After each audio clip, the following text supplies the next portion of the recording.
There's never been more competition ever with anything than there is now. And that same statement will be true in 1 year and 10 years and 15 years, unless something crazy happens. But the cream always rises to the top. So there could be 1,000 people doing the same thing. We'll just do it really, really good.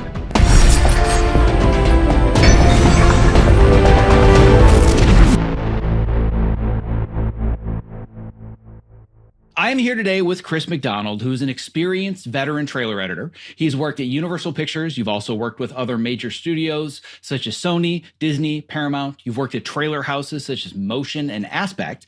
And you were also the co-founder of the online editing school, Film Editing Pro. And Crhis, this has been a long time coming, this conversation between you and me, because we have lived in very, very similar worlds over the last 15 plus years. How our paths have not crossed until today, I don't know, but I'm going to rectify that problem. As of right now, I am super excited for this conversation today. Yeah, I am too, 100%. This has been a long time coming. And I'm really looking forward to talking to you too. So yeah, thanks for having me on. Yeah, you bet. And just for the people that are listening today, I want them to know that there are a couple of different directions this conversation may go, and who knows, we might go in a completely third different tangential direction that's just as fun. But for those that are interested in the craft of trailer editing, short form, this is something that I not consciously but unconsciously have underrepresented in the guests that I've had on the show and the stories that I've told, which is ironic given the first 8 to 10 years of my career was mostly trailers and short form, which most people don't even know. But then also I want to speak to those that are of the entrepreneur mindset, that have ideas and ways they want to bring value to the world, because it's not as easy as putting up a website and doing some training videos and having a YouTube channel. And I'm sure you and I can talk about all the craziness that comes with trying to provide a service while also making a living as a craftsperson. But where I really want to get started, because you're kind of a man of mystery and there's not a whole lot about you available online. Tell us a little bit more about how you originally got into the world of editing short form and trailers. Yeah, absolutely. So I was actually going to a liberal arts college in Virginia, and I was studying painting and drawing because my focus at the time, I wanted to do 3D animation.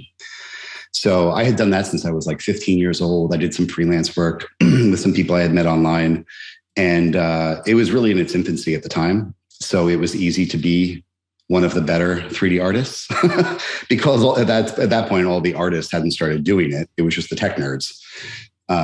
Anyway, but I was going to college for that. And then I had a scholarship there, which put me in touch with some of the good people from the alumni department. And one of them happened to be a VP at Universal. So I had an unnaturally easy in as far as getting kind of a foot in the door. That said, it still took me probably 9 to 10 emails of pestering him to actually have him out to kind of even consider being an intern. So I went out there. I actually, at the time, I interviewed at Disney for 3D animation, and then I interviewed at Universal with him to be an intern, which could have gone a graphical route because his department was mostly trailers, or it could go an editing route. And I had done some editing in the past just for fun, mostly editing my own 3D animations into kind of little things and playing with a little bit of music and sound design and stuff like that, but nothing at all. I think most people by that point in their lives had probably done more editing than I had, but it seemed really cool. And I really enjoyed working with the sound. And I was like seeing kind of what these editors were doing, and their timelines looked insane. And I wanted to know how you got to that point. So I was like, all right, let's try that. And then fast forward like 15 years and I was still doing it. But I followed the same progression that a lot of people do. I started out at the time in the tape room. So I was an intern / like kind of IO guy. So we would make duplications of like 3/4 tapes and digibetas. And then kind of towards the end of that, everybody was transitioning to digital. And then I became an assistant editor, did a lot of work in editing on the side to kind of show producers and try to get my feet into the creative aspects of things. And that worked. So then junior editor started cutting trailers. And then as most editors do, I kind of bounced around between a couple of shops after my experience at Universal because, we can talk about this more, but that's definitely a good way to increase your salary quickly because it's very hard to move up fast in one place. But yeah. And then Film Editing Pro was born out of that. I always know that I can date somebody relatively quickly based on their journey when they start talking about three-quarter tapes and digibetas. You and I could probably swap horror stories of peeling labels and using the bulk eraser and the magnet and all the things that we do as interns and assistants. And then you talk to the younger generation and they're like, three-quarter inch. I don't understand. I don't get it. What does that mean? Yeah. So I know that we're of a similar generation if we have similar intern horror stories. Yeah, it's funny too, because like I just turned 40 in February and I didn't feel old. But recently I've had to tell people about three-quarters and digibetas and stuff like that. Literally talking to some of our students as far as what a kind of an intern level position is going to do. And I was like, let me think about what you're going to do because you're not going to do what I did. And then I realized how old I felt because nobody even knew what I was talking about either. Yeah. Well, we're definitely going to talk in depth about Film Editing Pro. That time will absolutely come very, very soon. But one thing I'm curious about, just to dig right in immediately, you said that you started wanting to do the visual arts, 3D animation, painting, etc. And then fast forward 15 years and here I am still working on trailers. Yeah. Is there still a part of you that wishes you had gone a different route and climbed a different ladder? Or did you really find your thing and decide, you know what, it actually is trailers? Well, I'm interested in a lot of different things. I think I could have gone many routes and been just as happy with it.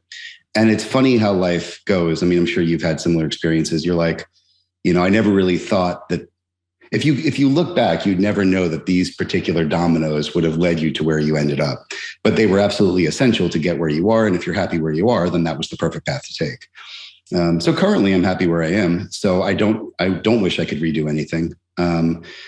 Even earlier than maybe even 5-6 years ago, when I was still editing full time, I was kind of still happy I was editing because trailers are, and they still remain to be, a pretty niche skill. Most people don't even realize that trailer editors are different from feature editors. A lot of people think that whoever cut the movie probably cuts the trailer, and it couldn't be further from the truth. I mean, maybe sometimes, but ideally, no. And I, just not to speak down about the 3D community, but like that blew up with the advent of a lot more digital film, animated films and stuff. And so on many levels, that job got a lot more commoditized, I think, than trailers did. And that pushed salaries down. It increased long work hours. So, of course, as editors, we have long work hours too. But yeah, I think trailers are still a really cool thing that it's fun to be a part of something that's a little bit behind the scenes that nobody knows about. Yeah, I agree. One of the most common questions that I've gotten from anyone that's interviewed me that's done more in-depth research than, oh, you're the guy that worked on Cobra Kai, and they actually see the breadth of my experience. They see that I've done trailers, I've done commercials, I've done promos, I've done behind the scenes, I've done HBO first looks. I've kind of covered the gamut. And they always ask me, well, what's your favorite thing? And I said, if I could choose to do anything as an art form and not worry about the business or anything else, trailers were my favorite. Because trailers are they're this empty canvas and you can take anything and turn it into anything else. Yeah. So what I always tell people is that my favorite thing to do as a career was editing version 1 of a trailer. My least favorite thing to ever do on the planet is versions 2 through 71. Yeah. Which is why I made the transition to long form. So I want to talk both about the business of trailers and the art form of trailers, because like you said, there's a big difference between long form and short form. And while I don't believe that you can only do one thing, like the industry says, oh, you're just a short form editor, you're just a long form editor, I don't believe in that pigeonholing.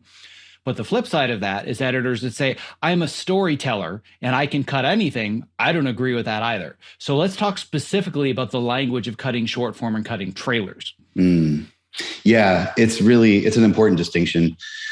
So just talking about the first thing that you said about how it's fun, 100% agreed. Because yeah, I mean, with something that's scripted, and you've got the director and it's his or her baby and it needs to go a certain way, it needs to meet his vision, her vision, the vision of all the investors in the project, you're going to have some latitude and some creative abilities. But with trailers, it's kind of like, I mean, your only limitations are what shots and lines do you have to work with from the film.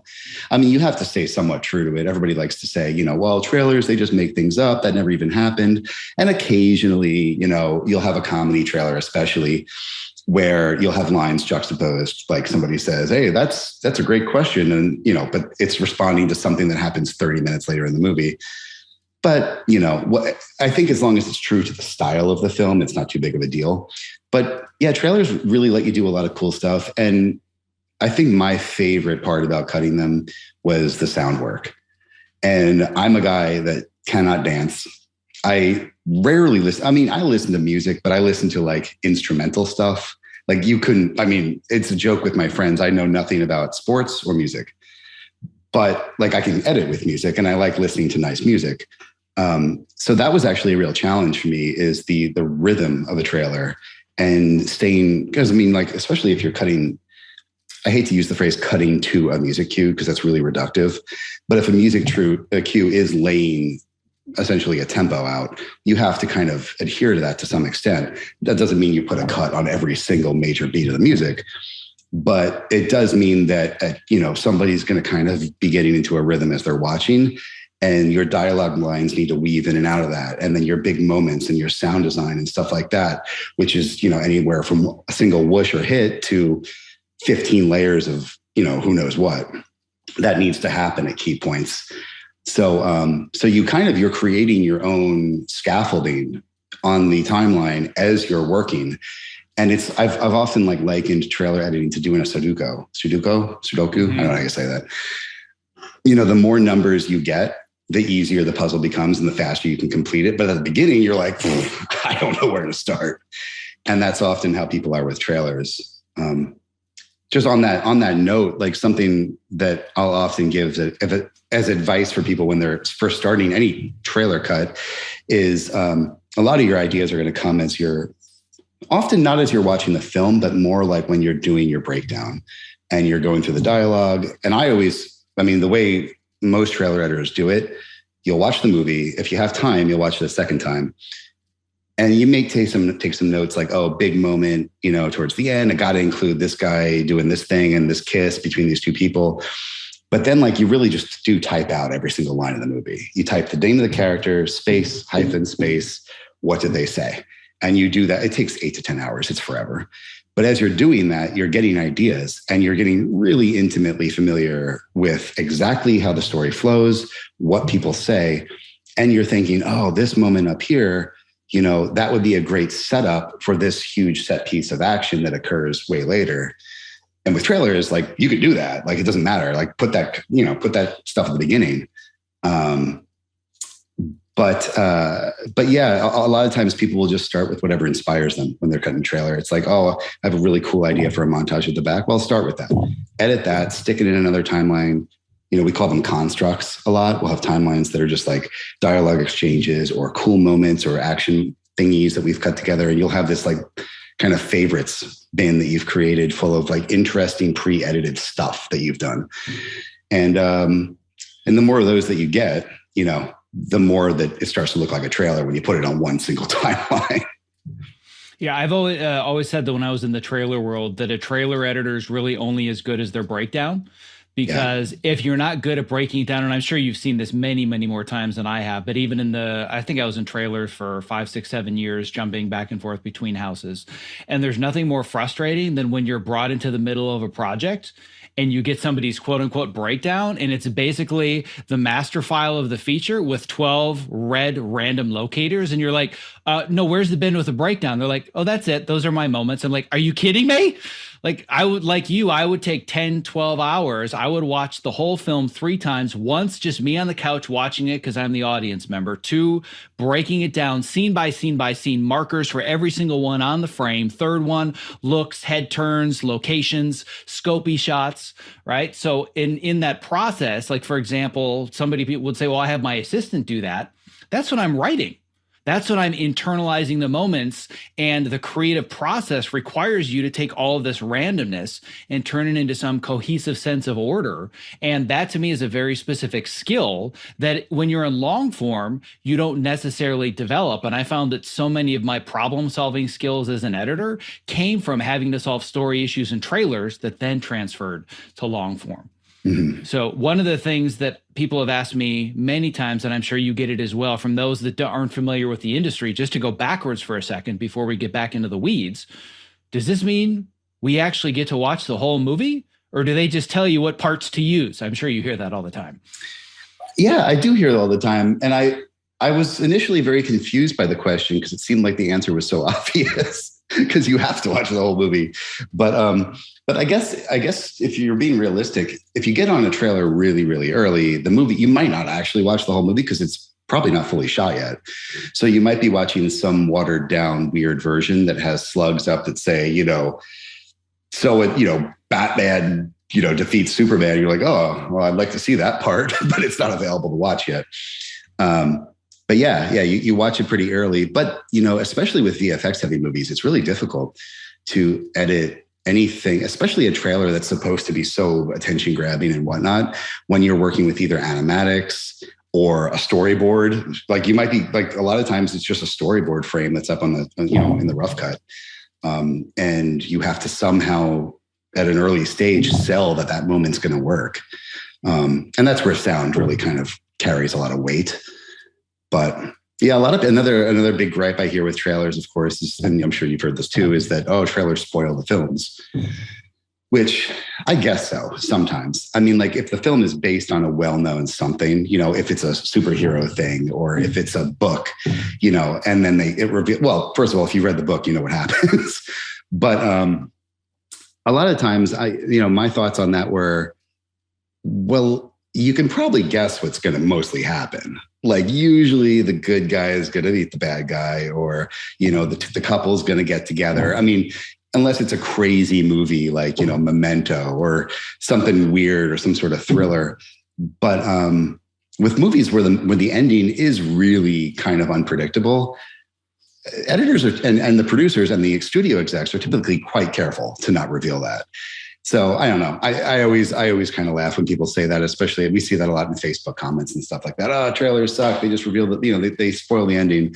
And I'm like, no, man, with a movie like that, it's the journey that's the fun part. Like, unless if you're just waiting to see what happens at the end, I mean, you're oversimplifying this process. Enjoy everything and the spectacle that's being laid out for you in the movie.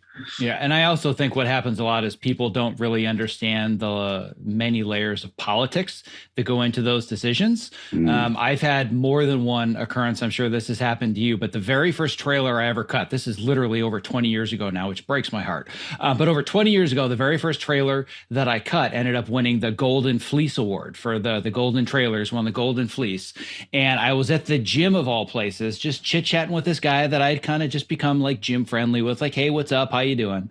And he had said to me, what do you do for a living? I'm like, oh, I'm a trailer editor. Oh, cool. Give me an example of some movies that you've worked on. And I gave him the name of a movie, and instantly his face changed and he got angry. He's like, you owe me $10 because that movie sucked. And I went to go see that movie because of your trailer. I'm like, it's my job to make it look good. But there's also so many cooks in the kitchen when it comes to show this moment, not show this moment. And I'm sure you've done many a trailer where the finished version goes into theaters and you're just like, oh, I can't believe they told me to use this moment. Yeah. Right. It's very complicated. It's uncommon too, because that like a Golden Fleece type of concept. So if anybody that's not familiar, Golden Fleece Award is the award that gets given to the trailer that looks the best for the worst movie. Best trailer for the worst movie. That's the name of the award. Yeah, which is such a compliment if you get that award, because that's a really hard job. But like, if you have a movie that's that bad, your budget for marketing probably isn't that high. So it's not going to be too common unless you just kind of get a diamond in the rough, which it sounds like you were in that circumstance, where the editor that you can afford to hire for that is going to knock it out of the park for the trailer. Typically, you're going to kind of have an equally bad trailer. But that worked out for them, I suppose, in the box office, huh? Yeah, it certainly did. And I think that it's really interesting you bring up this point, because I think this has a lot to do with really taking opportunities when you have them. Because I know that you've done the same as far as like starting off as an intern, being a runner, climbing your way up and taking those opportunities. But the reason I was handed that movie is because nobody else at that company was willing to cut the trailer. And I had just started making the transition from assistant editor to editor. And they're like, hey, do you want to take a crack at it? Yes. Give me the movie. Like I took it with a full head of steam, and then ended up getting the Golden Fleece for it, which looking back was just insane. But I was so young and new at the time, I didn't realize what an anomaly that was. Yeah. But what I discovered, and I want to learn more about this from your perspective, because I never went fully down the road of embracing the career path as a trailer editor, and I bailed relatively quickly because I knew I wanted to do long form, especially as I was working on movies that were getting bigger in budgets and we were getting earlier assemblies. I was way more interested in watching the assemblies and comparing them to the later cuts that they were giving us than actually cutting the trailer. Mm-hmm. Like, I want to be in the room doing that. But one of the things that I found happening as I climbed the ladder, and it's a joke that I would tell to many that wouldn't understand it, and I think you would, I stopped using an NLE to edit my trailer as much as using Microsoft Excel spreadsheets and quadrants. And I said, I don't want to edit my trailers with Microsoft Excel. What does that mean to somebody that isn't on the inside, that doesn't get where I'm coming from? Well, if I fully understand what you're saying, you're referring to the paper cut process, right? I'm referring not only to the paper cut process, but to the testing process, the studio notes process, and then saying, according to our quadrants and the people that have watched this, based on the people with clipboards at the mall, we think version A of this trailer should be Franken-trailered against version B. And I was just like, like I said, I love version 1. I hated versions 2 through 78. That's an awful conversation to have. That's the worst time to be a trailer editor, is when you're being forced to put together pieces based on arbitrary testing results. Because I think, so a lot of times what'll happen is with trailers, there's almost always, there's more than one person cutting the trailer. And the bigger the movie, the more people cut the trailer. And obviously some movies have more than one trailer. They'll have the teaser, then they'll have trailer 1, trailer 2, trailer 3. But I'm talking about just one trailer. Like it's the trailer 1, the major trailer. It might be out with 10 different editors at 4 different shops. And so, well, first of all, that your chances are 1 in 10 of it finishing, and not even, because, an executive will probably on a big movie have enough budget to scrap all of them, fire all the shops. I mean, everybody gets paid, but then start over with a fresh perspective someplace else. That can happen, especially depending on how high tensions are. But towards the end of that process, when you've got a couple cuts that everybody's really resonating with internally, the editor, the producers at the shop cutting, as well as the studio themselves, everybody's pretty burnt out and jaded. And it's kind of hard to see through your own experience of the cut. You can't look past what you've already seen, what you know. The jokes aren't funny to you anymore. The action moments don't matter. You're not scared. So people send them out to testing audiences. And, I don't know if that's changed recently as far as how they get the people for that. But it used to be that there'd literally be somebody out with a clipboard in front of the movie theater saying, hey, you want free movie tickets to such and such, just come and watch these 4 trailers. And they'd gather together, as much of a diverse demographic pool as they can, old, young, every shape, size, and color, and then get them into a room, show them a trailer, and then they'd say, did you like this part? Did you feel like this actor and this actress felt genuinely, connected here? How do you feel about the ending? Were you excited to see the movie? Were you disappointed? Did you feel like it was ruined?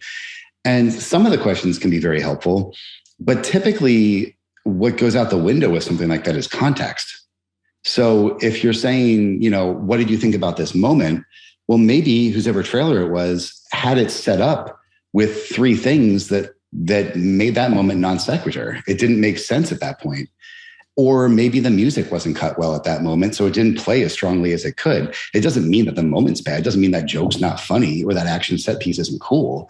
It just means that it didn't work in that location of that trailer with that music under those circumstances. Or the person that said they didn't like it was just having a bad day. Who knows? But then you get those notes and, testing results come in and everybody knows their trailers are just going to be ripped apart, more than likely.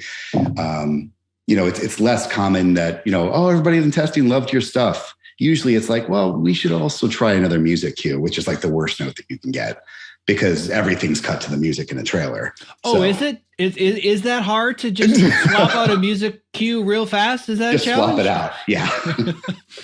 I mean, that's excruciating, especially if the music has a different tempo from what the cue was already there. A lot of times, just going off on a major tangent with music alts and stuff like that, when you want to try a different feel, if it's just the style of the cue that somebody doesn't like, I would always search on a library for something of a similar BPM or identical BPM so that I knew at least my moments were going to land exactly in sync. and I could just drop the new music in and see how it felt. But you don't always get that luxury. But yeah, testing is rough. Yeah. That was always one of my favorite notes from studios when you feel like you're ready to finish. This is great. We're ready to lock. Just swap out that end music cue and we're good to go. Like, really? Only. Yeah. Only. It's just one note. One simple note, and then we'll lock. And then they see like, oh, well, now it opens up a whole can of worms. Yeah, for me, my breaking point, and I won't say the name of the film, but anybody that actually, I'm not even sure anybody would be able to do the research to answer this, but I'm not going to name the film.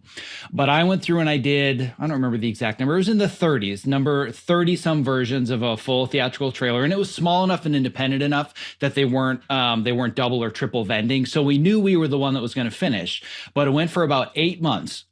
And the studio executive we had done 3 completely different directions. So 3 trailers from the ground up.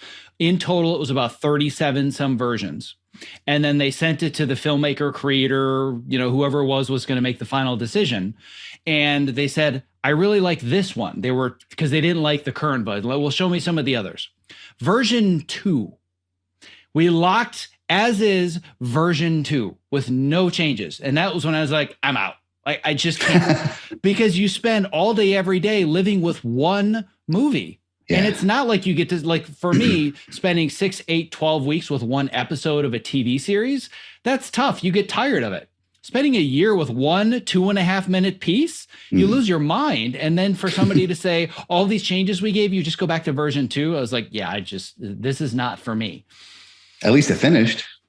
It did finish. Like, I look online to this day and there it is, but just, so many memories of the process being so miserable. Yeah.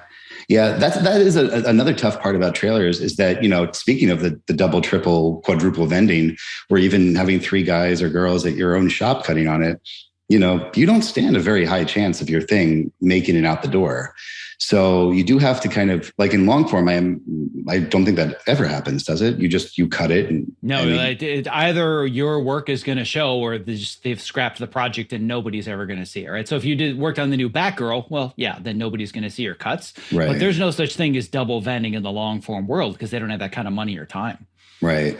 And that's the tough part about trailers because, you could have worked on all that thing and the filmmaker could have been like, I don't like any of these and this guy sucks. So let's get somebody else.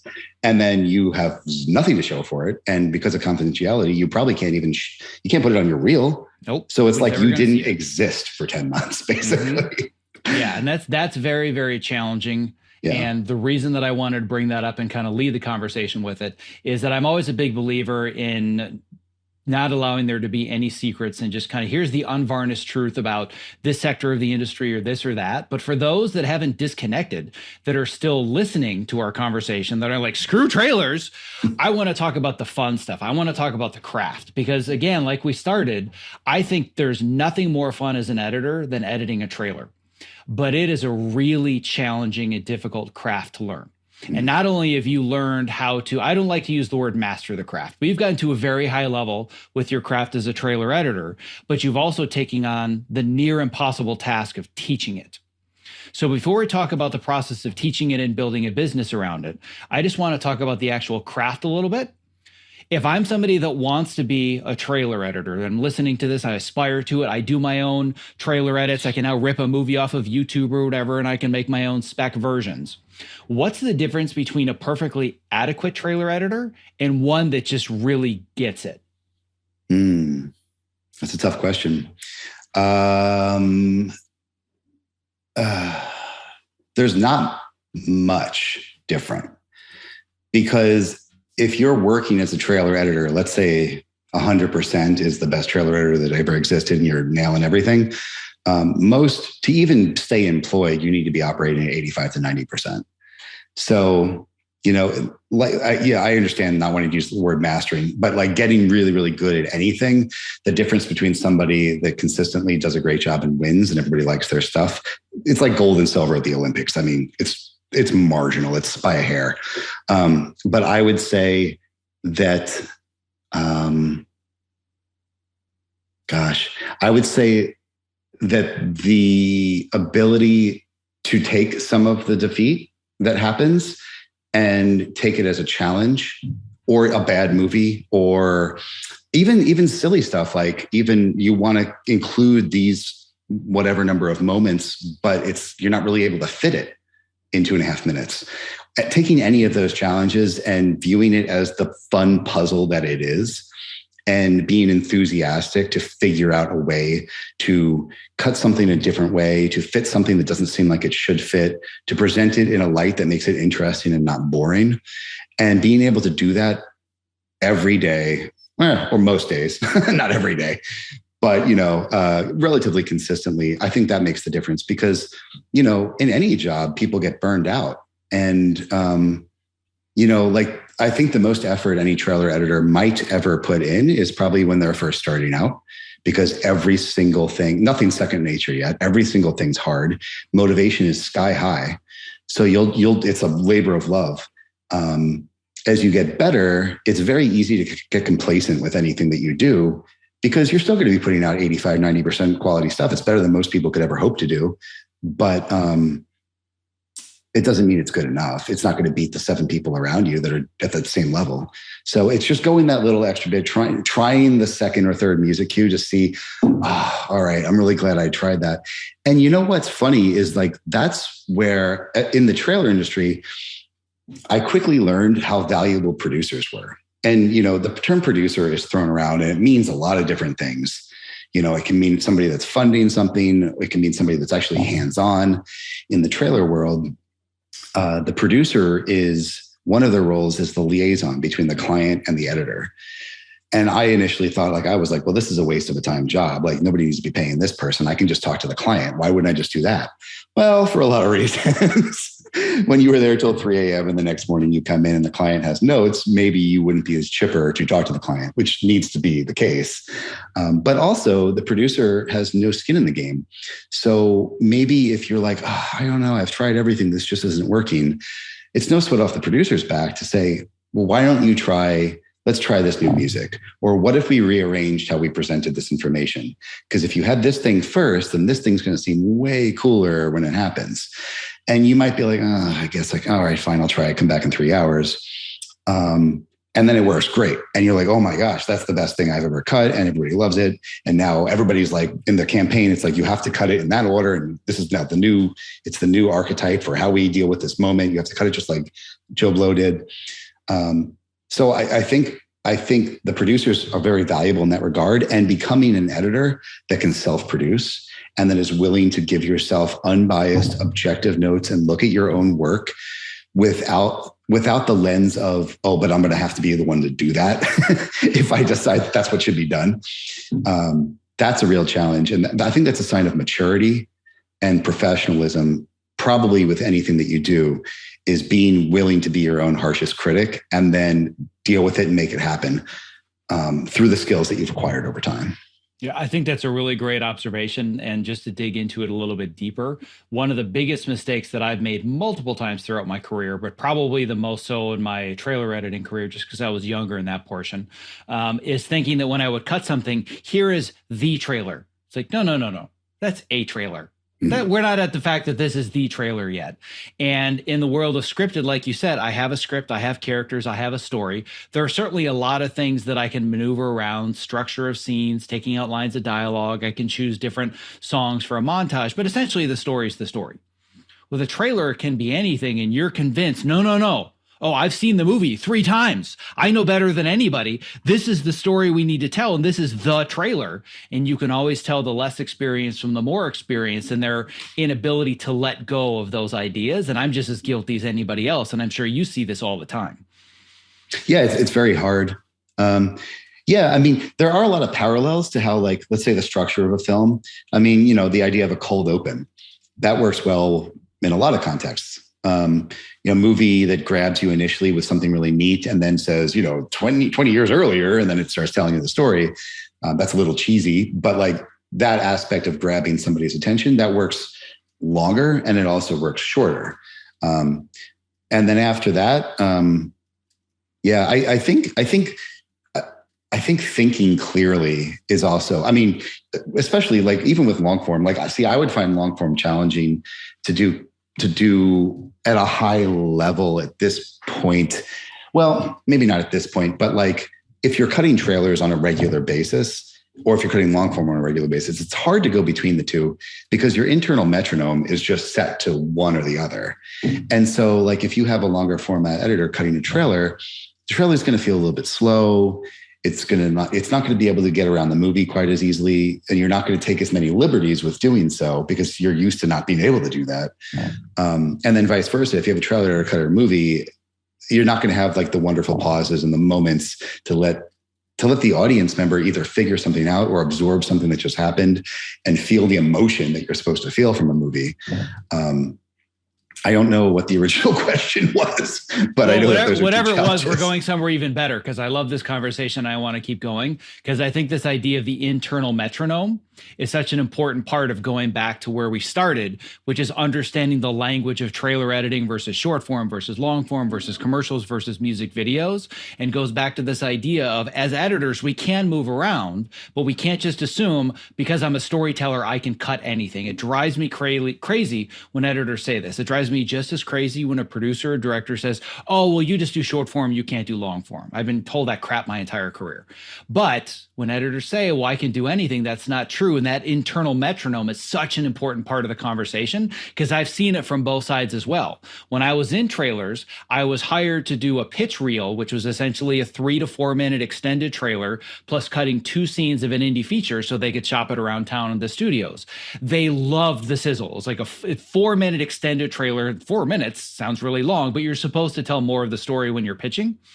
And then they had me cut the 2 scenes and they're like, the cuts are good, but you need to slow down. You don't need to cut it like a trailer, let moments breathe, and you don't have to show every person's line on camera. And it was just me kind of having to recalibrate the way that I approach specific scenes and cuts and that language and that metronome. But then on the flip side, I have a friend of mine who is an Oscar-nominated A-list editor, worked on some of the biggest films on the planet. And this was years ago. They said, we're putting together kind of a sales reel, pitch reel. Can you take a look at my trailer? Unwatchable. I mean, it was unwatchably bad. And I really hope this person doesn't know who they are because I would never mention their name, but it was terrible. And I was scratching my head like, how is that possible? You work on things that I could only dream of cutting someday, but you can't cut a trailer to save your life. And it's 2 completely different storytelling skill sets. And it's not that they couldn't eventually, it's that right then they couldn't. You have to kind of recalibrate yourself and you can't do it instantly. It's impossible. I mean, even within the advertising and trailer world, there's 15-second spots, there's 30-second spots, and there's people that do a lot more of the spots. And then there's people that do a lot more trailers and some people bounce between them. But man, if you've been cutting 15-second spots all day, that's a fire hose of information. And there is very little empty space in that timeline. And if you did a trailer, even at 2 minutes and 30 seconds, which we think of as fast compared to the film, that has to go way slower. So, I mean, it's like there's all different levels of calibration, but you know, you could do it all, but you can't maybe do it in the same week. You know what I mean? Yeah. Like you need some time to get used to it. Exactly. Yeah. So another thing that I've gone through both as just a fun exercise, but also a frustrating exercise is not only kind of playing with the story beats or kind of trying to cheat, but actually changing the genre of the film. So as an exercise, this was years ago. I think it was even before YouTube existed, or it was right when YouTube came out. My God, I sound old talking about this. But the studios were actually spending money to cut parody trailers. So I was hired at a major A-list trailer company to cut a horror version of The Sound of Music. Never made the light of day. I wish I could share it. I don't even have a copy of it anymore. But it was called what was it called? The Sound That Rocks the Cradle. So it was basically the hand that rocks the cradle meets The Sound of Music, totally playing with genre conventions. It's one of the funnest things I've ever cut in my entire career. But I've also been asked legitimately by a studio, we want to make this more of this kind of a movie instead of this kind of a movie. So how has that experience worked for you where you're legitimately being told to skew the entire genre just for the sake of selling tickets? Yeah. I didn't obviously cut this, but you reminded me of that. Have you seen the one on YouTube? It's Elf cut as a thriller. Yeah. Uh-huh. Yeah. That's such a good example of that. You know, I honestly was never really told to do anything that drastic. I'd say this sounds so silly, but sometimes you are told to cut a female-friendly version of something, particularly action, so that the girlfriend will say, "Fine, we'll go see whatever if the guy wants to see it." The funny thing is, you typically don't do male-friendly versions of romantic comedies, but that's probably the closest I've really done to that, where you've got whatever Mission Impossible 47. And, you might choose music that's a little bit soft. I think it's silly because essentially it's assuming that women don't like action and they don't like fun, exciting stuff, which of course they do. So I always felt like it was kind of an exercise in futility, and you're just making something slightly more boring for, a woman that's like, well, I just want to watch an action movie anyway. What are we doing this for? Anyway, that's a tangent. But, yeah, I've done some of that. And that's where you try to get you feature the female character a little bit more. Maybe the music is a little bit softer. You lead into a joke that, testing audiences, again, back to that, might think is a little bit more relevant to women than men. It's usually a disaster because the movie isn't designed that way. But I've actually never cut something specifically massively changing the genres like that. I've seen people do it. That'd be a fun thing to do, but I haven't personally done it. Well, the reason I bring some of this up and kind of the darker sides of the trailer world and having to change genres or all the things that are challenging are because I also believe whether somebody's listening right now that wants to be a trailer editor, not trying to dissuade anybody, or anybody that is in the trailer world that might be a little disenchanted or even burned out by it, there is no better film school for being a storyteller and learning how to solve problems than me being a trailer editor. I am so thankful that I spent years learning this craft because there have been so many times in the long form world that a challenge has come up that literally I share a wall with an Emmy-winning editor and they couldn't crack something because it really required an outside-the-box approach. Because of all the neural pathways that I have from being a trailer editor, I could look at it from a totally different perspective. Oh, I'll just shift this byte with this byte and flop this shot around and add this and that and do the music with this. And it's like, boom, done. The only reason that I can do all that is because of my experience in trailers. So even if somebody doesn't see trailers as the long haul, there's no better film school for being a great editor, I believe, than working in short form. Yeah, agreed. It's a whole bag of tricks that you might not otherwise pick up and get access to. Agreed, for sure. Well, we've talked a lot about the business of it. Now I want to talk about the business of teaching it, because I am just insanely interested in your journey to going from high-level trailer editor to not only am I going to start what I'm sure at the time was maybe a side hustle, and we'll learn more about it, but really taking on the hardest part, which is not here are the buttons or here are the bells and whistles. Here's how to teach creativity. So talk to me about the origin of Film Editing Pro. Yeah. I think the idea, so I've always wanted to I've always been interested in a lot of different things. Like I said earlier, I was interested in 3D animation. I like art. I like, now I like trailers. I like rock climbing, and I like spreadsheets, and I like math, and I like all types of things, and I like psychology. You and I have a lot in common, by the way. We should probably have more conversations. Yeah, no kidding. Yeah. It's kind of creepy, but go on. Yeah. I kind of knew that trailer editing for me was fun, but it's one job. And I kind of want to do a lot of different jobs. And with something like that, you can't, you need to be so focused on doing that really, really well that, a lot of folks they'll become producers, like editors that move up to producers, and then they own a shop, or then they move to the studio side, and then they oversee things from a macro perspective and run the campaign. And now they're strategizing and using budget, and they're also reviewing trailers and, strategizing on the smaller level of getting in the weeds like that. But I don't know, that didn't interest me as much as kind of doing my own thing. And I've always liked teaching too. So when I was in 3D, I would write articles and I do tutorials and stuff like that at the time. And of course, with the internet now, you can do anything from anywhere for the most part, even editing. So many trailer editors now are editing from home. Gets tricky with security. So that's not nobody should be asking to do that right off the bat. But so Film Editing Pro kind of came up in the mind of it was my wife's idea, actually. She was like, well, why don't you just teach editing? Because I was just thinking, well, let's just start another business. Let's just do something completely different. Let's teach, I don't know, whatever. And we tried a couple little things. I did some stuff with video games. I didn't know what to do at the time. And I was mostly spending a lot of my time editing, which it was really hard to learn something new to focus on that while also editing. And she was like, just teach editing. They're doing that all day long. You have insights into it. Just teach it. And I was like, yeah, I guess so. But it was funny because like when the idea first came up, I wasn't an experienced editor at that point. So I was like, I don't deserve to be teaching this. I'm still learning this. Looking back, I guess we're kind of always all still learning it at some level. And at some point you just have to say, all right, I guess I know what I'm doing for the most part. So we started off, I met a cool guy that he was a choreographer, stunt choreographer. And he had filmed this awesome fight scene in an alley. And you think that my first course would have been about trailers, but it wasn't because we had access to the super cool fight scene footage. So we taught like action editing and we taught how to sound design it and how to set up the story for it. And so we released that course in 2014. It took, I don't know, it probably took every course, really. Every course that we make takes about 1.5 years to make. It's been a while at this point since we've released our last course. This next one that's coming out is going to be much larger. Most of our courses are between like 30 and 50 lessons, and this next one's like 140. Wow. Yeah, it's a beast. But yeah, so we released that and it worked out well. We used Facebook advertising to kind of get the word out.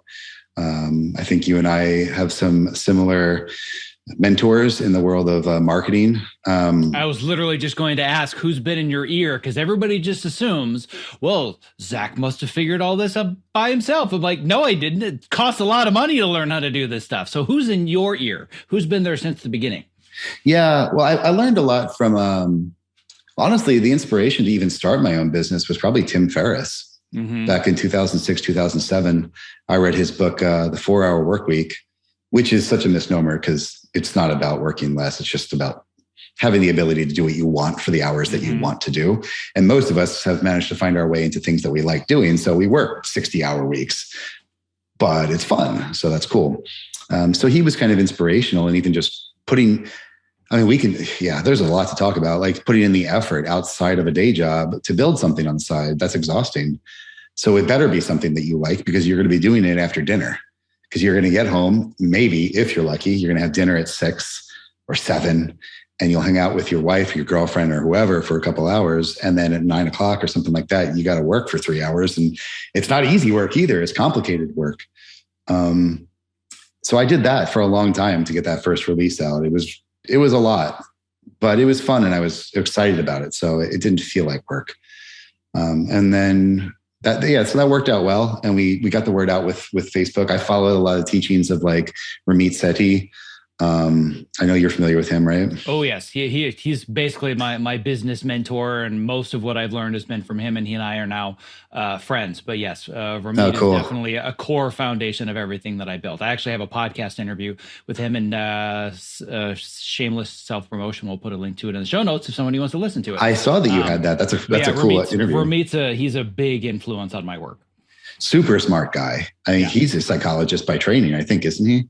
Not by training. It's just he's naturally very, very good at it. He's certainly learned about it, but it's not like he has a degree in like being a psychologist per se. But essentially, he's what I call a financial therapist. Mm-hmm. The work that he does is essentially the deep-rooted psychological issues that have to do with money, building a business. And I kind of stole from him, and basically now I'm a career therapist. Right? So all the horrible, crazy voices we get in our head and the doubts and everything else when we want to pursue things that we really love, I help people overcome those as a career therapist, the way that he does as a financial therapist. But he's brilliant when it comes to building a business and teaching people how to teach and structure all of these things. So yeah, he's one of my probably most likely my biggest influence. Not the only one, but the biggest one for sure. Yeah, he's a big one for me too. Because there's a lot to learn. Like creating an online course or something like that.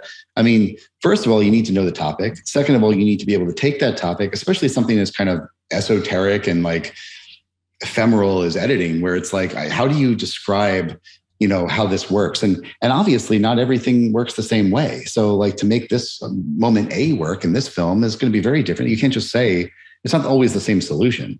So you have to kind of dig down to like, what's the underlying structure? What are the fundamentals that make something feel funny or sad or exciting? And then what are the technical aspects on the timeline? How do you put that together? Is it the sound effect right here? Is it the 4 shots that preceded this shot that make this one work? And if you didn't have them in that order, you could have the same shot in the same place, but it doesn't do what it's supposed to do because you haven't built it up yet. So kind of like dissecting all that and writing these scripts. I mean, every course that we do probably has a 300 to 600 page script that we just write in Microsoft Word. And everything that we talk about needs to be shown on screen. And what you show on screen needs to reinforce what you're seeing. And it's almost worse it's better off to have a black screen with nothing to look at than to show the wrong thing, because then the person's going to be getting very confused and they're going to be hearing one thing and what they see is not going to necessarily correlate to that. So you need to think about, how do your graphics illustrate the concept that you're talking about? Should this be a demonstration of a technique?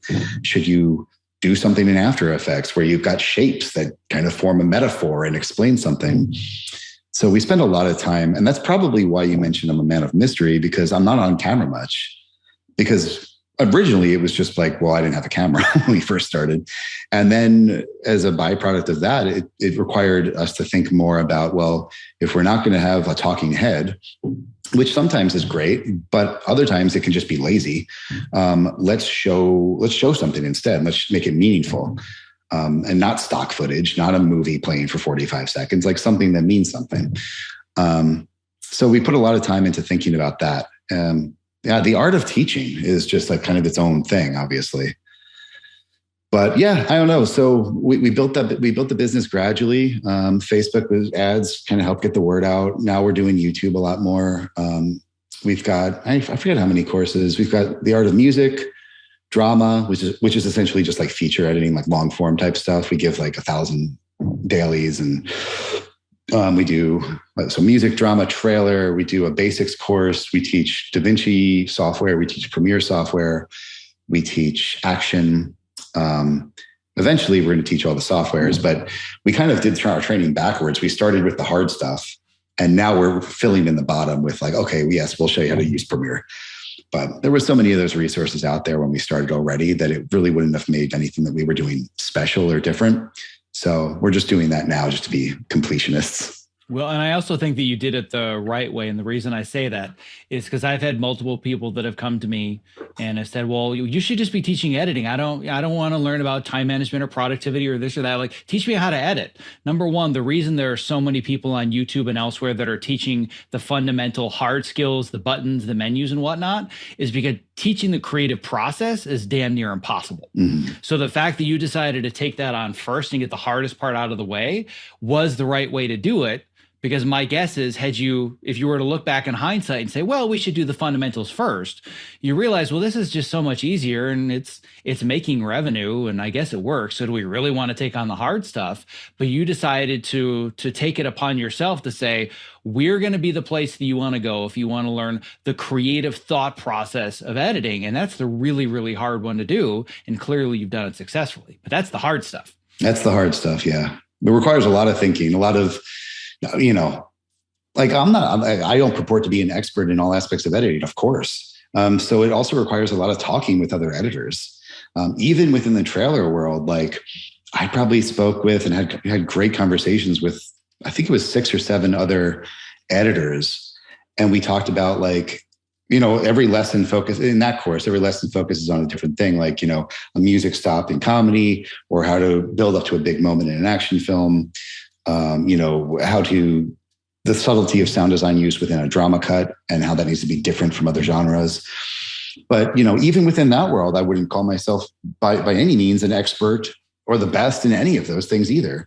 So I was, seeking out people that were especially good at each part of that. And then of course, with long form, speaking with more folks that do a lot more of that, and then reading every single book and then thinking deeply about how that relates to the skills that I'm already comfortable with and how to translate that and how to guide people through that process in a way that makes sense. So yeah, it's been a lot of work, but it's been fun. Yeah, it's one of the things that I say to my team all the time, and I'm sure you can relate to this, is that it all starts with, well, I think I just want to, start a side hustle and maybe get a little bit of passive income.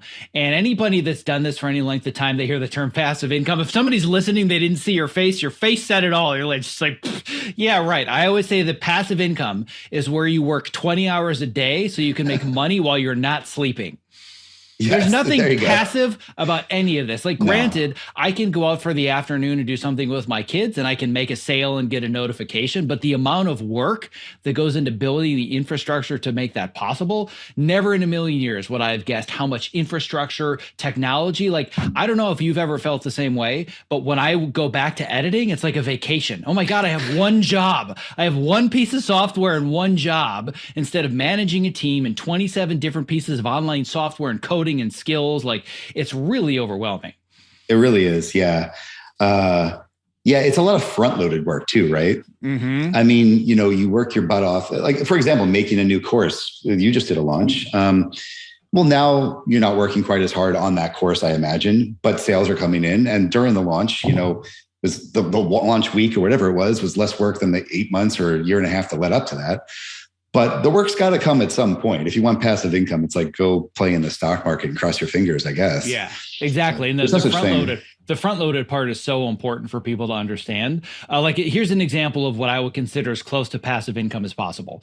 2 days ago, got a notification on my phone. Somebody joined your Move Yourself program, $297. I built that in 2017. I haven't done on that program in 5 years. There's a web page, there's a button that goes to a checkout page. Somebody decides to give their money, they get an email sequence, they get, access to modules. That's now passive income.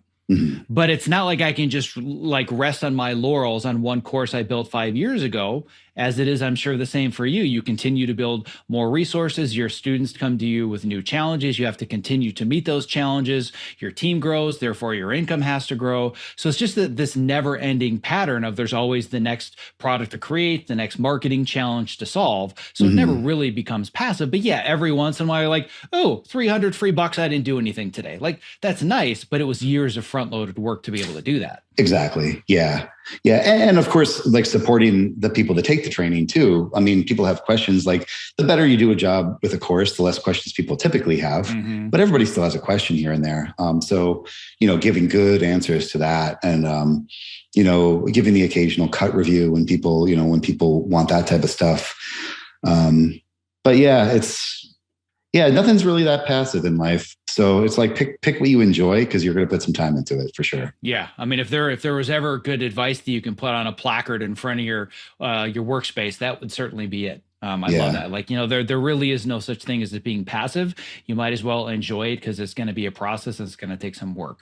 Yeah. So the next part of this journey that I think is so important to dig into, which is where I think the vast majority of people that are listening are going to be at. We have very few listeners, if any, that are 8 or 10 years into building a successful online business that also happen to be craftspeople. I know for a fact we have a lot of people, because I get these questions all the time. I want to start something. I've realized that I don't want my only source of income to be this one craft that I've done my whole life. And they want to learn, how do I build a side hustle? How can I bring value to the world? What does it even mean to bring value to the world? And I had somebody that interviewed me on a podcast about, I don't know, it was like a month ago. And they were telling me, they're like, yeah, I've got this friend of mine. They said that they were thinking about building a course for editors on time management and productivity. But then they talked themselves out of it. And they're like, well, Zack's already done that. Why should I bother? And I was like, no, they should totally do it. Why should the fact that I've already done this thing stop them? But what they imagine about me, and I'm sure they imagine about you, is, well, why would I teach anybody about trailer editing? Like, Crhis has already done that. Who am I to think that I can build this? But rewind to when you decided to start Film Editing Pro. Did you think, well, if anybody's going to teach this, it's going to be me, because nobody knows better than I do? Like, weren't you in the place where you're like, who the hell do I think I am to teach anybody how to edit? I still feel that way. Yeah. I mean, all of us have imposter syndrome to some extent, right? Even as an editor, I won't diverge too far into that, but even as an editor, by the way, every editor's bay you go into is populated by one person that is thinking that they're about 2 days away from getting fired. People are about to figure out that I have no idea what I'm doing, and today might be the day that they figure it out. So Yeah, if it helps with anybody's self-confidence, yeah, we all feel that way. So don't worry about it.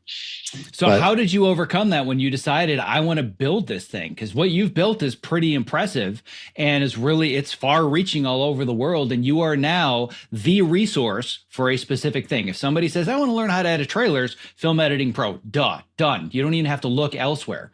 But that wasn't the mindset, I would guess, that you thought of when you began, or even to this day. You don't feel that way. So how do we help people overcome that want to start their own side hustles or build their own enterprises? Yeah. Well, so a couple of things. So first of all, if somebody's already done something, that doesn't mean it shouldn't be done again, because you're going to have your own perspective to add to it.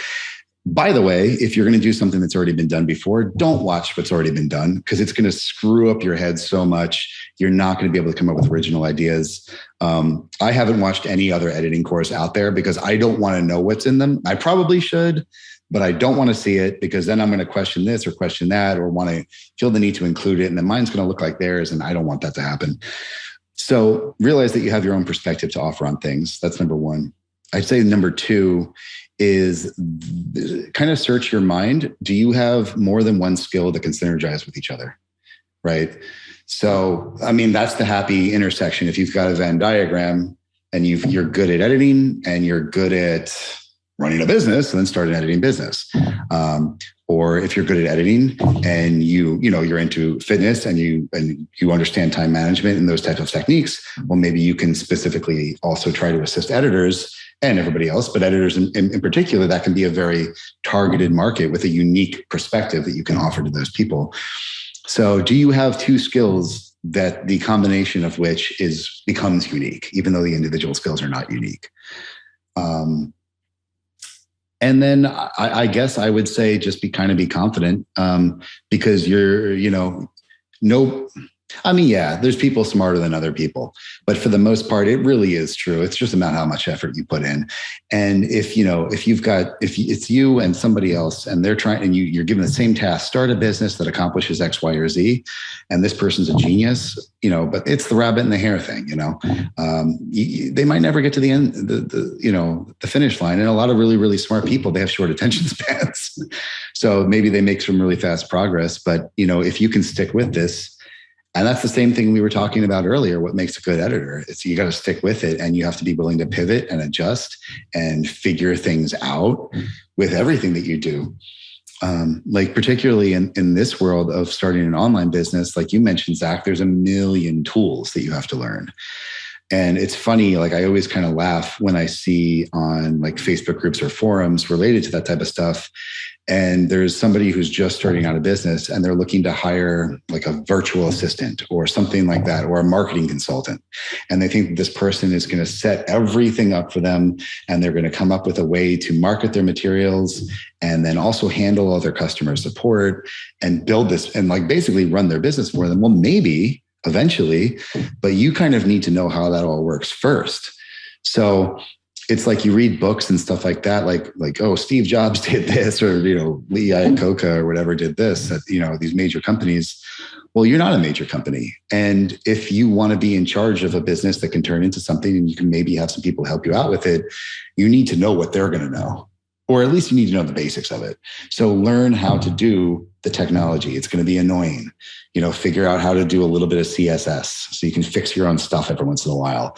Learn a CRM, a marketing platform, and figure out how to build some automation and how to send out, an email to a bunch of people and then make an announcement. Learn a little bit about online advertising. Learn about each social platform that's currently relevant. I know that's always changing, but and read some books on marketing and just kind of get into it and understand that you're going to be wearing 15 hats and, but you're in school, you're in a training ground, and it's going to be cool because especially if you're like probably, me and Zach, it's fun to take a break from doing one thing. It's like, I'll sometimes I'm working on writing a script for something and I'm like, man, I don't feel like writing anymore. Well, guess what? You're in luck because you really got to work on that spreadsheet too. So take a break and go do that.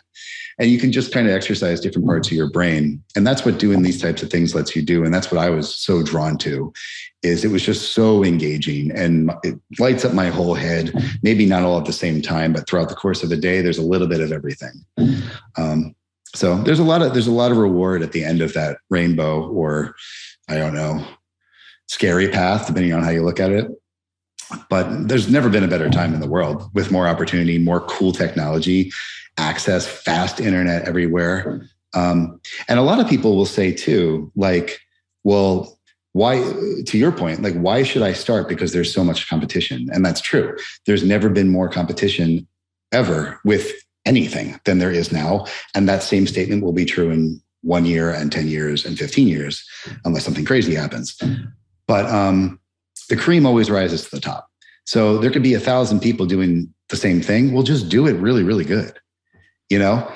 Proofread your work, like I always complain to my wife. I've got a good friend. I'll tell him to listen to us just so he can laugh at it. But we would be in the same math class, and he would finish he's a really smart guy, and he would finish his test and he'd go, "Hey, I'm done."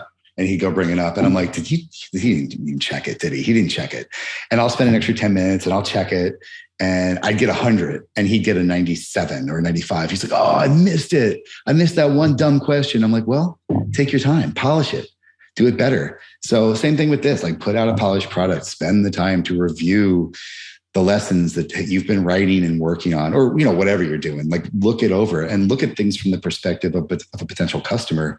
If you're selling something, send yourself your own email, look at your own ad, click on it, go to the landing page. Does this look interesting? Does it work? Is it weird on my phone? And I say all this, and I'm sure there's people right now going through our stuff and they're like finding complete issues and problems with that.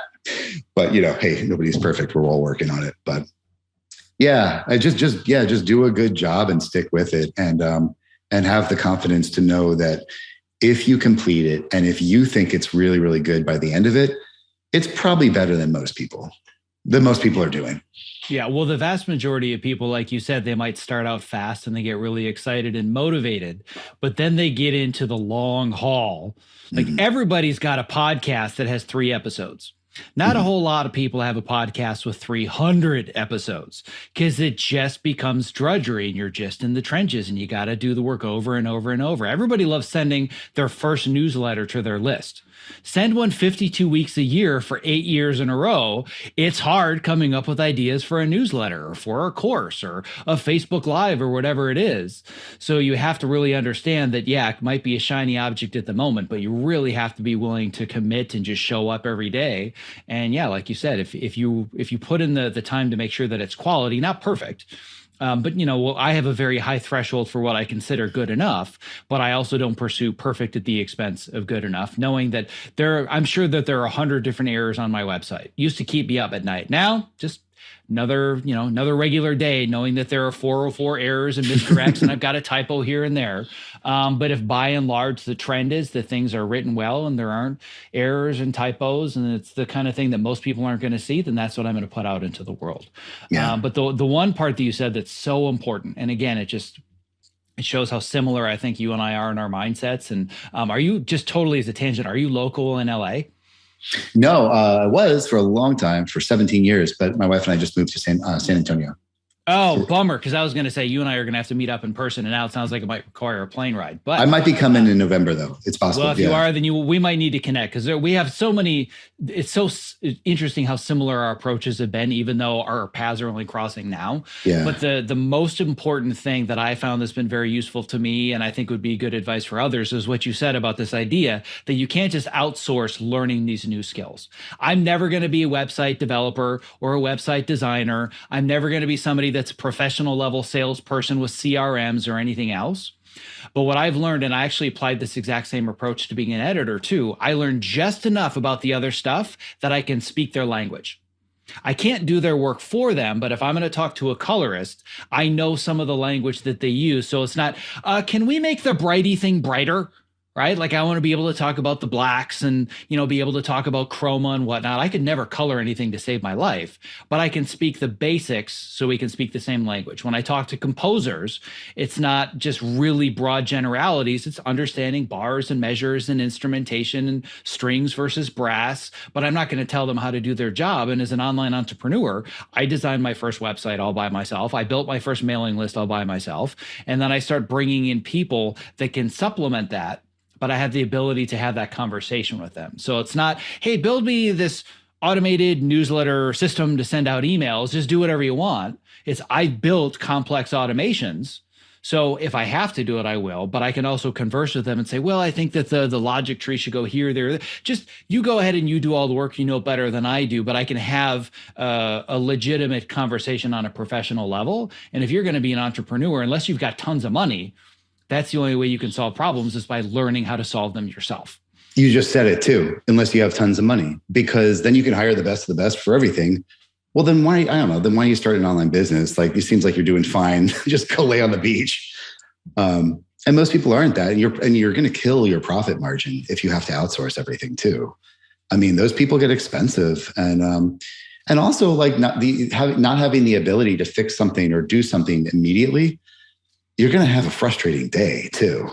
Like, you're going to be waiting for somebody to get back to you. And why hasn't my web designer responded to me? It's been 15 minutes and we need to do something. We're having a launch right now or whatever. Well, if you knew how to do it yourself, you could just hop on there and fix it. And maybe you're not the guy that does the web stuff all day long, but you can step in and help when needed. And, I think that's part of the training that you have to put yourself through to run a business. Like you said, you have to at least be able to speak the language of the different departments or different types of stuff that go on in your business. If not, do some of it yourself. Yeah. God forbid. Every single stage of the process, whether it's a landing page, whether it's building a course, sending an email, if I had to do all of it myself, I can do every single stage of the process, and I can go from I have an idea to I can put it on my own version of a website to I can build a course to I can sell it. I can send the emails, build the checkout pages. It would suck because I don't have people that do it all day long that are refining it and taking it to a different level, but I can do all of it myself. Yeah. And that is really the place that you need to be as an entrepreneur, because like you said, I don't want to think like, well, I'm going to have to wait a week until my developer's available again so we can fix this one stupid typo in the headline of my sales page. Yeah. It's costing a lot of money. So I have to learn basic HTML and CSS and just enough to be able to keep things moving, and then understand when do I bring other people in so they can take it to another level. Mm-hmm. But the scary thing that brings up is the idea that, well, I'm going to fail, and I'm probably going to fail publicly. Especially in the early stages. I know for me, there are a whole lot of public failures. Websites going down on the final day of open cart, stupid typo, people didn't understand the offer, whatever it is. I'm guessing in your earlier days, a couple of pretty big monumental failures that were public. We still do that, and they're even more public. Yeah. Yeah, 100%. Yeah, I mean, things happen. It's just fix it quickly. Apologize, and if your best fans, customers, community, whatever, just realizes that you're a human being too, and the people that you work with are human beings. So I mean, whatever. Don't worry about it. Like Zack said, I mean, I don't know.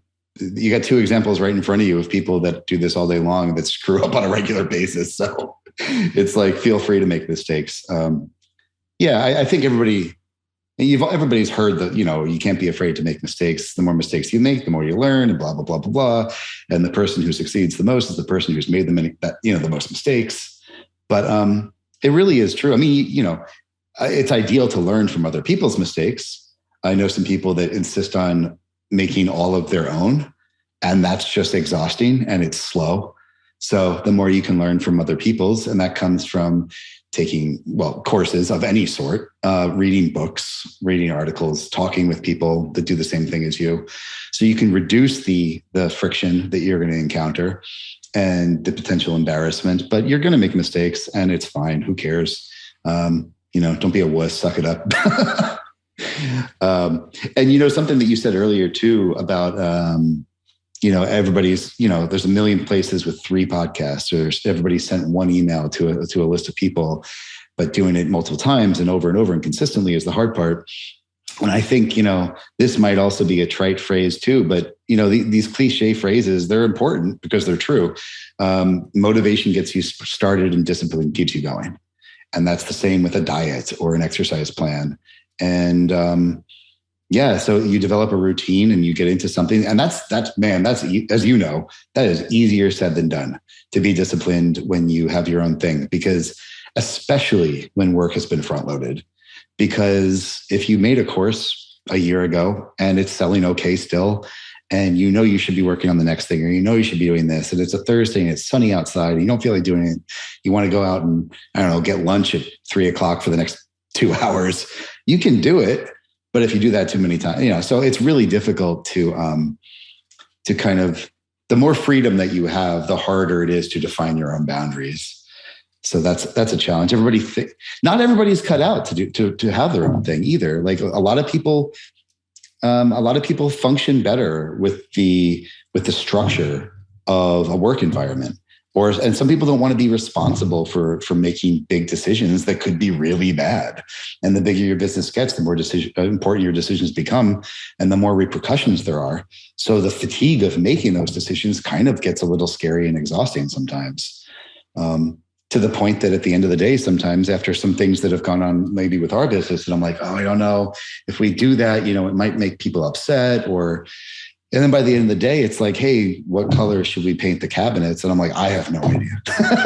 I'm out. I can't make that decision. Oh yeah. I've gotten to this point multiple times, both with my family, with my kids, with my wife, even with my trainer.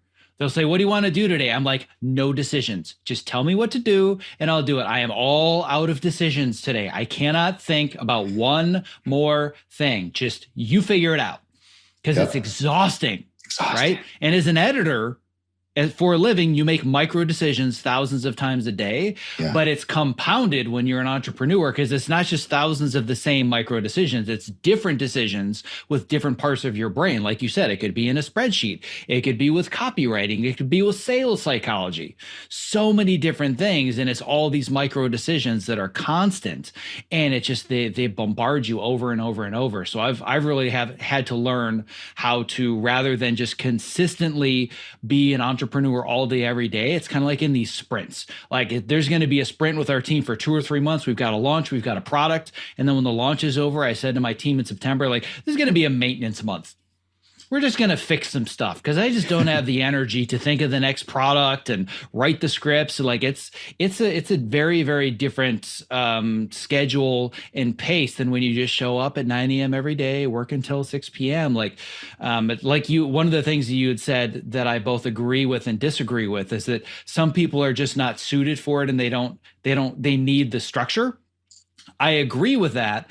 Where I disagree with it is that I think that the way that our society is constructed, that's not a flaw, that's a feature. We don't want you to be good with your own freedom and your ability to work with lack of structure, because we want our employment and our company to provide it for you, so you feel the need to work for us instead of working for yourself. So we've designed a society of people that function best in full-time jobs with structure, which is why structure is not taught. It's one of the reasons I had to learn time management and prioritization on my own, because I didn't want to work within those confines, but I hadn't been equipped with any of those tools. I 100% agree. Yep.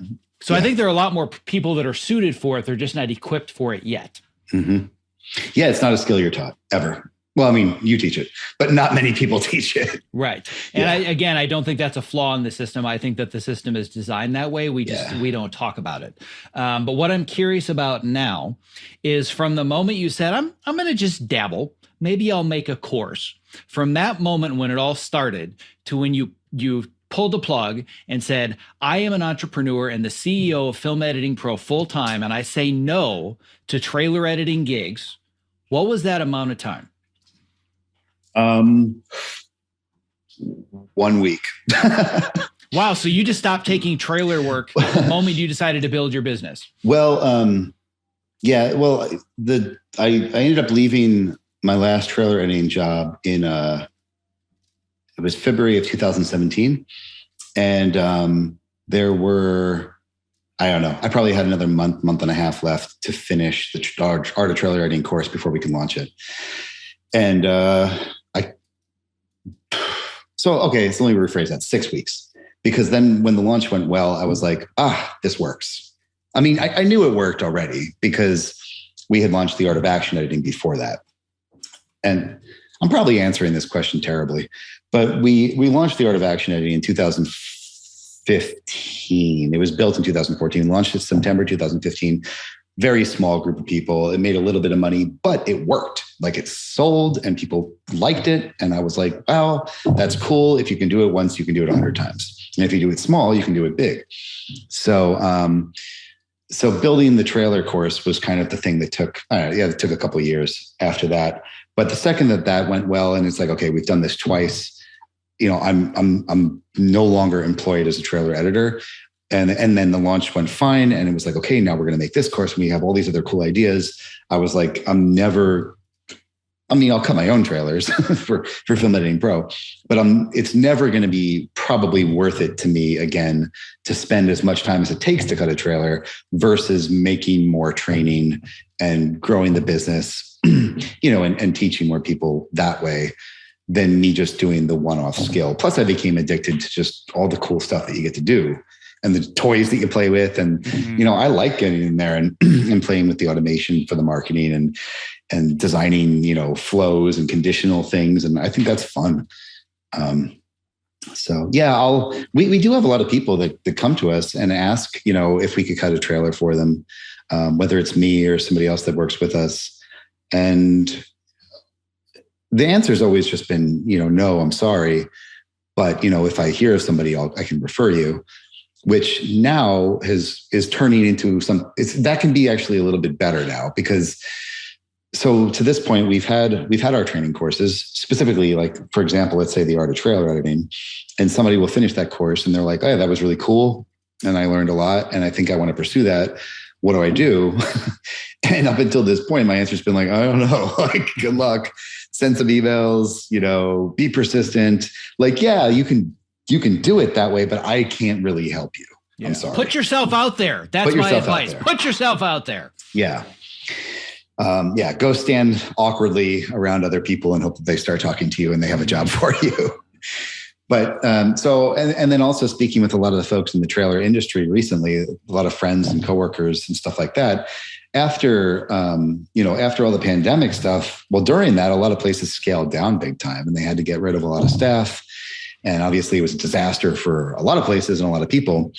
But so much is flooding back in, especially with entertainment, that now places just can't get editors fast enough. It's probably getting a little bit to a stable point, sort of now, but everybody's always looking. And especially for entry-level people, because if you hire, assistants and runners and people at that level are always being promoted up to the next level. And in the world of trailers, it's a little bit different than long form.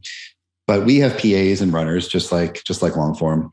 And then you go to an AE where you do a lot of like sequence preps, like a finished TV spot or a finished trailer. You replace it with all the final feature footage, so it links back to the completed feature. You pull cue sheets, which is basically saying like what sound effects did we use? What music cues did we use? Oh, wow, it's going to cost that much. And then you send that to the sound department. But then you're practicing to edit on the side. Junior editors are actually now full-time editors, but they just get, kind of the entry-level projects. And then you just got regular editors cutting all the fun stuff. But those lower level people, assistants, runners, are always being promoted up. So you always need more assistants and you always need more runners. And our email list, it's actually funny. So I assumed that our email list would be full of entry-level people ready to start in those lower level positions. And what I'm finding is that there's like kind of an equal number of people that are ready for entry level, and then people that are legitimately like cutting really good stuff or already have careers and took our training just to kind of like fill in some blanks that maybe want to move forward in their careers, or they want to try something different and they want to just bounce around. So now basically, we're feeding people into the industry at all levels. And eventually, to get back to the original point of accepting trailer work, we'll probably have something on the website where people can post jobs and projects and stuff. But of course, with something like that, like if you're not careful, a lot of garbage is going to get posted that doesn't pay well. And people are very unreasonable and horrible to work with. And I don't want that. You become another Facebook group. And man, we could talk for hours about how negative those are. Yeah, let's not do that, right? But essentially the very short version is that from the inkling of the idea into 2014, it was around 2017, you finally said, this is when I'm going full time. I'm not a trailer anymore. I'm an entrepreneur. And you've been doing this full time, building this thing for the last 5+ years. Correct. Yeah. Yeah, that's awesome. I'm still at the point where I'm kind of waffling on the fence after year 8, right? One tip, one toe in the deep end here, one toe in the deep end here. For the most part, I've been telling people that I'm a retired editor, not taking on shows, but I've got a soft spot in my heart for Cobra Kai, so we'll see where that ends up. But I can very much relate to anybody that is having a hard time choosing which direction to go, for sure. Yeah. But when it comes to your dilemma, just again, shameless self promotion of how do I solve the problem of helping people define the next steps of their career path or building their network or presenting their services, I know a guy that can help you with that problem. Because that's another one of those areas where there are just no good resources. And there are no good resources because it's really effing hard to build these resources and teach them because they're so esoteric and you have to build the frameworks and the ideas. But that's the direction that I chose. And that's why I think that there's so much synergy between what you do and what I do. So, yeah. And just so you know, we had a number of folks that signed up for your recent course that are loving it. So so thank you for introducing us to that. And they're clearly great students and good seasoned professionals as well. I'm very selective about the quality of people in my community and a whole bunch of influx of new people. And I was looking, just because we have all the analytics and the behind the scenes, like, oh, these are all film editing pro people. Of course they are. I think there's a long and synergistic future between the two of us being able to help each other's communities for sure. So, yeah, 100%. Yep. Yeah. So I want to be very, very conscious of your time. I have one final question. If we were to go back to the Crhis that was interested in painting and animation and 3D and visual arts, and you were to talk to him, would you tell him to do everything the same way again? Or is there still a part of you that would be interested in pursuing a different path than you've gone on now? I think I do it the same way. Yeah. A boring answer, but I think that's the truth.